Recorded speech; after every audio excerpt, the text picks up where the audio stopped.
Blinded by Wealth, Part 9. Hence, gripping the wheels with unrelenting force. He didn't know what awaited him in the city. He didn't know what horror he would uncover. But one thing was certain. He will not fail her again. He would find her, even if he had to tear the world apart to do it. Kofi returned to the city with a single mission burning in his soul: to find Abena. He didn't waste a single moment.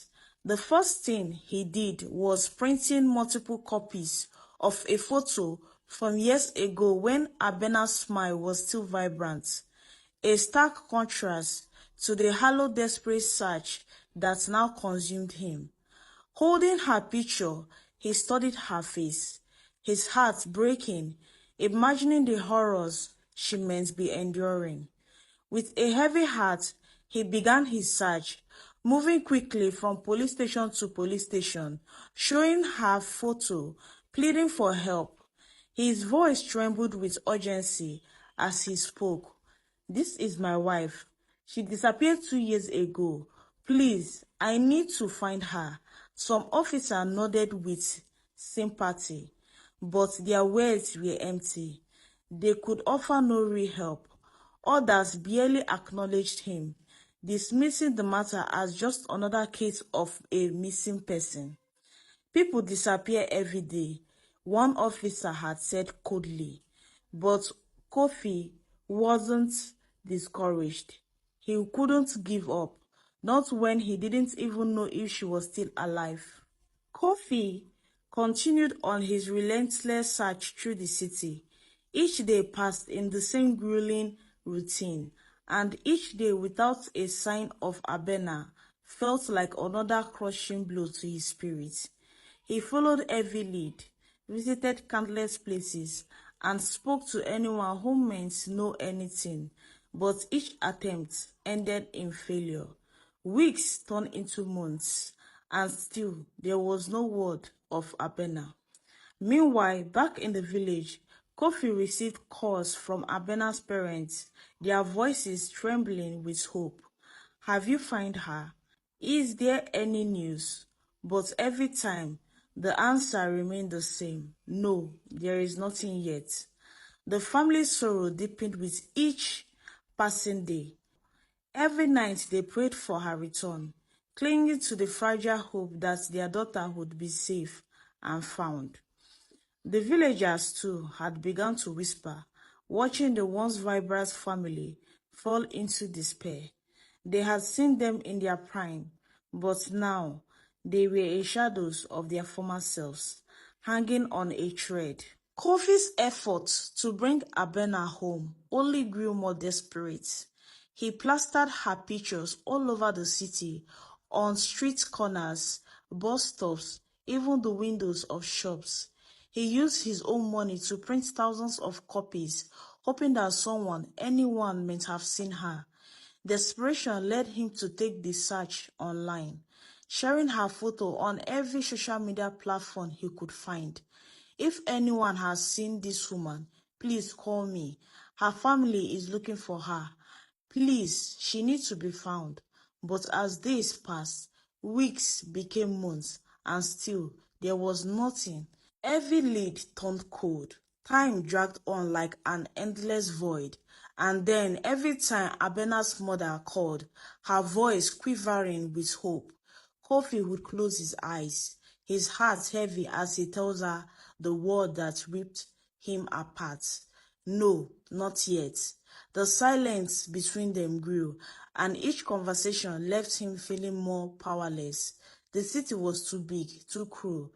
The walls of despair seemed to close in around him, but he couldn't stop. He won't stop. If he didn't look for her, who would? And when there was nothing else left to do, Kofi would pray. He would kneel beside his bed, bury his face in his hand, and cry into the darkness. "God, please, I'm begging you, don't let her be in any bad situation. Please let me find her. Please bring her home." But the silence that followed was suffocating. The darkness felt endless. Even the villagers, some of whom had pushed Abena into the marriage that had led to her disappearance. Some came together at Abena's family house. They gathered together in prayer, their voices quiet but firm. Lord, wherever she is, protect her. If she's alive, bring her home safely. Have mercy on this family. But the fear never left. What if Abena was already dead? What if this was all for nothing? One evening, Kofi slumped in front of his TV, too exhausted to do anything else. He had been walking the streets all day, handing out flyers, desperately hoping for a miracle. He turned on the news, not really expecting anything, just needing a distraction. But then, something caught his attention. The breaking news flashed across the screen. Breaking news: a man known as Peter Kwame has been arrested for ritual killing. Kofi barely glanced at the TV, dismissing it as just another story of evil men doing wicked things. But then, the camera zoomed in on the arrest scene. The police had surrounded a man, handcuffed and struggling. Kofi's eyes narrowed, his attention now focused on the screen. The announcer spoke gravely of the man's involvement in ritualistic activities. The police had discovered humans' remains in his home, humans' parts, charms, bloody clothes, evidence of unspeakable horrors. The screen flashed a disturbing image of a raid as police officers searched the man's house, and Kofi felt a cold chill run down his spine. The news anchor's voice grew serious as he warned viewers of graphic content, and then the camera showed something that made Kofi's heart stop. It was Abena, her frail body lying in a hospital bed, covered in wounds, barely clinging to life. The sight of her was a shock. Her skin was covered in deep, vicious cuts.